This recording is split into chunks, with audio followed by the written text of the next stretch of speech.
এখানকার পরিবেশ অনেকটা জঙ্গলের মতো এবং আলো ছায়া মানে রৌদ্র এবং ছায়ার সংমিশ্রণ আছে। এদিকে হচ্ছে রৌদ্র আর এই জায়গাটা ছায়া,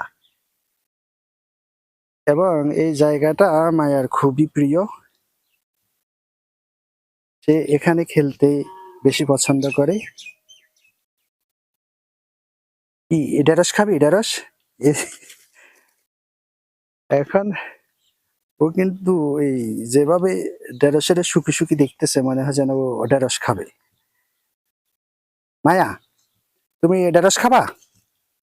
প্রচন্ড গরম, যদিও কিছুক্ষণ আগে সাঁতার কাটছিল, কিন্তু এরপরেও ক্লান্ত হয়ে গেছে, হাঁফাইতেছে। সাথে আমার কাছেও গরম লাগতেছে, ঘাম তো ফুটতেছে। তো যেহেতু ঈদের ব্যস্ততার কারণে ওকে তেমন বেশি সময় দেওয়া হয়নি, তো যত গরমই হোক